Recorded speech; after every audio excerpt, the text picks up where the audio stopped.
Hello everyone, this is Govind Singh Negi and welcome to my channel Economics with Govind Sir. So student, today we are going to start the another chapter of Indian economic development from class 12th, that is comparative development experiences of India and its neighbors. तो हमने Indian economy का जो last chapter है comparative development पढ़ेंगे, जिसके अंदर आज हम फर्स्ट सब टॉपिक शुरू कर रहे हैं, that is the development path of China. China का डेवलपमेंट प्रोसेस कैसा करके है। इस चैप्टर से हमें पता है कि 8 मार्क्स के क्वेश्चन आने की पूरी पॉसिबिलिटी है। 8 मार्क्स का क्वेश्चन आएगा यहाँ से, इस यूनिट से। ये यूनिट हम इजी वाले यूनिट में भी गिनते हैं, बस मेन बात यह है कि आपको इस वाले यूनिट के पॉइंट टू पॉइंट चीजें थोड़ा सा ध्यान में रखना पड़ेगा। तो हम इसमें आपको चाइना के बारे में बताएंगे, एक बार इंडिया के बारे में बताएंगे, एक बार पाकिस्तान के बारे में बताएंगे। तो आज हम शुरू कर रहे हैं development path of China. China ने जो डेवलपमेंट कर रखा है वो कैसे करके कर रखा है। तो सबसे पहले हमें जानना पड़ेगा official name of China. China का जो ऑफिशियल नेम है that is a people Republic of China. People Republic of China, जिसे हम चाइना बोलते हैं, लेकिन उसका जो असली नाम है, जो ऑफिशियल नेम है, that is A people Republic of China, जो इंडिपेंडेंस हुआ था 1949। इस दुनिया में सिर्फ नेपाल इकलौता ऐसा देश है जो कभी किसी का गुलाम नहीं हुआ था। इसके अलावा मैक्सिमम ऐसे देश हैं कि जो किसी ना किसी का गुलाम हो रखे किसी भी हिसाब से।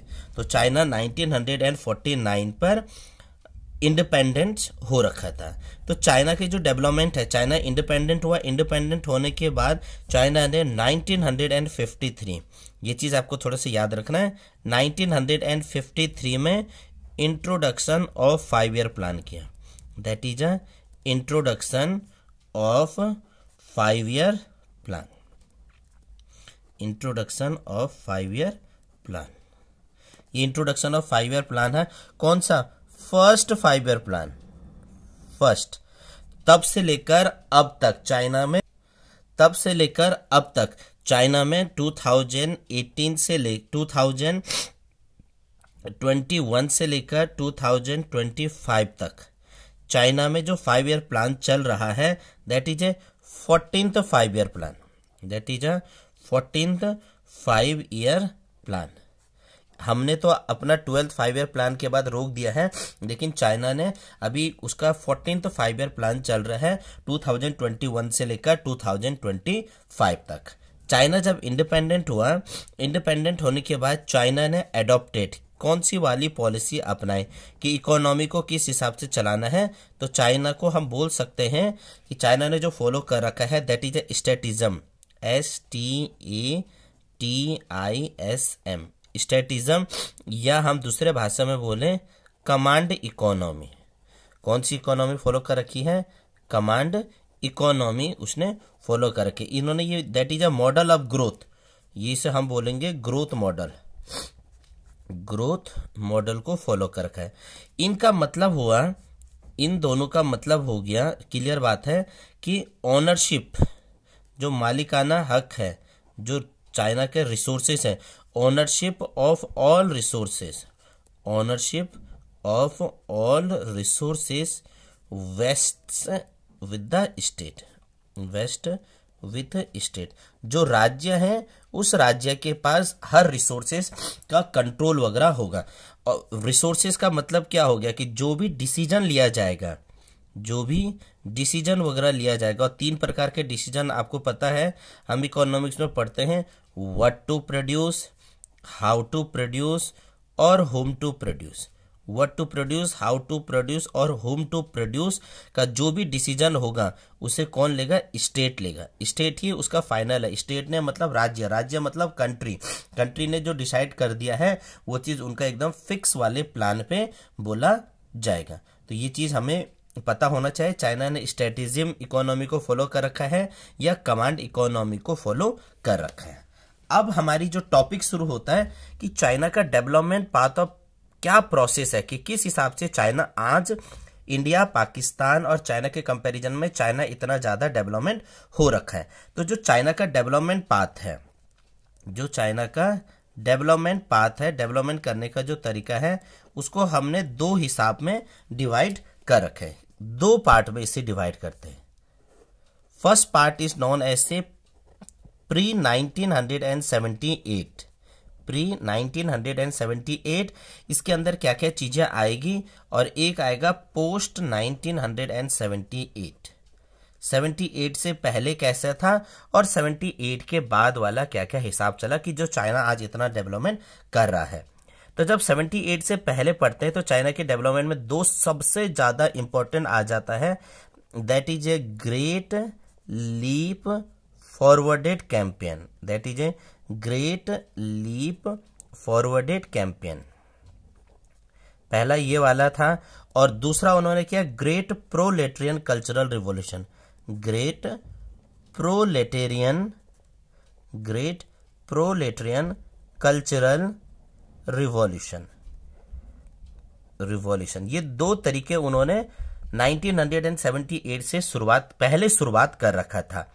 और 1978 के बाद इन्होंने सिंपल सा एक है introduction of economic reforms, that is a introduction of economic reforms, introduction of economic reform. जो इकोनॉमिक रिफॉर्म शुरुआत कर रखे थे, आर्थिक नीति कर रखा था। तो दो प्रकार से हम इसे पढ़ते हैं, 1978 से पहले कैसे थे और 1978 के बाद वाला क्या कर रखा है। तो एग्जाम में पूछ दिया जाता है जीएलएफ के बारे में बताए, ग्रेट प्रोलेटेरियन कल्चरल रिवॉल्यूशन के बारे में बताए, तो हमें एटलीस्ट पता होना चाहिए कि कहां पर क्या क्या चीजों को इंट्रोड्यूस वगैरह किया गया है। अब दोनों चीजें हम बारी बारी से डिस्कस वगैरह इसमें करेंगे।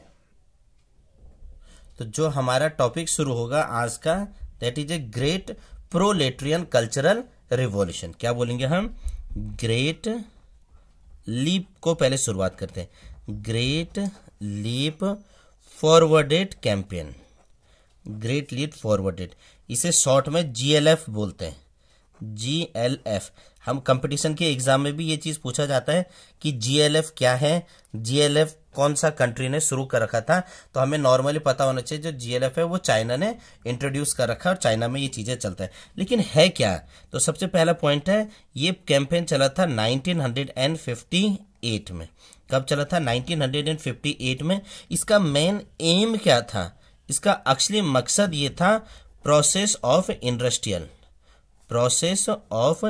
इंडस्ट्रीज, जो इंडस्ट्रियलाइजेशन था, औद्योगिकरण वगैरह करना था पूरा एरिया में, industrialisation across all parts of the country, all parts of country. जो उनका देश था, उनके देश में हर एरिया पर, उनके देश के हर एरिया पर क्या लगाना था, इंडस्ट्रियलाइजेशन। तो पूछ दिया जाता है कि जीएलएफ में किस चीज को फोकस किया गया था, तो आपने इंडस्ट्रियलाइजेशन किया था। इसमें लोगों को बोला था encourage people, encourage to establish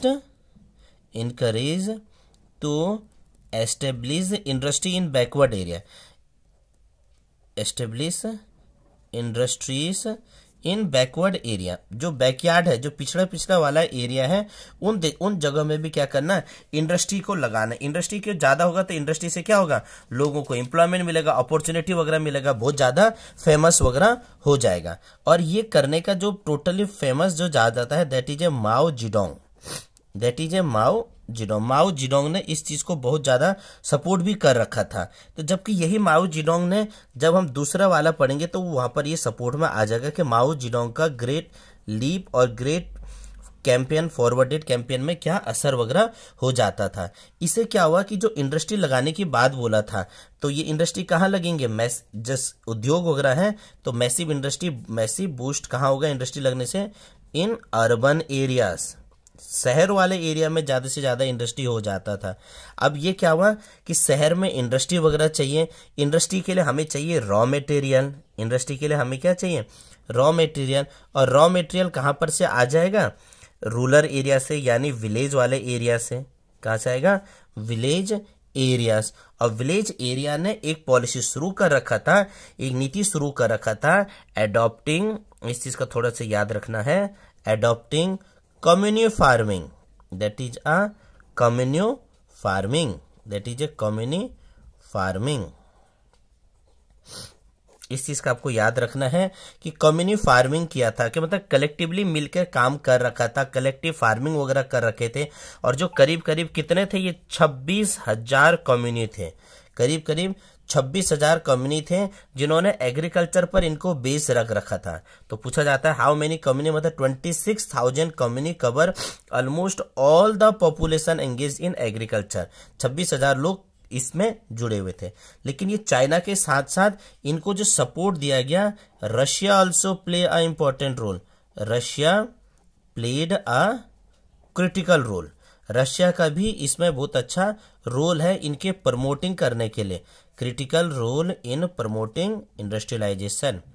सबका रोल होता है, इकोनॉमी तो चल रही है लेकिन promoting the process of industrialisation, process of industrialisation. औद्योगिकरण को बढ़ाने के लिए कौन सा देश का भी बहुत बड़ा रोल था, तो that is called a Russia. Russia का भी यहाँ पर बहुत बड़ा रोल हो गया।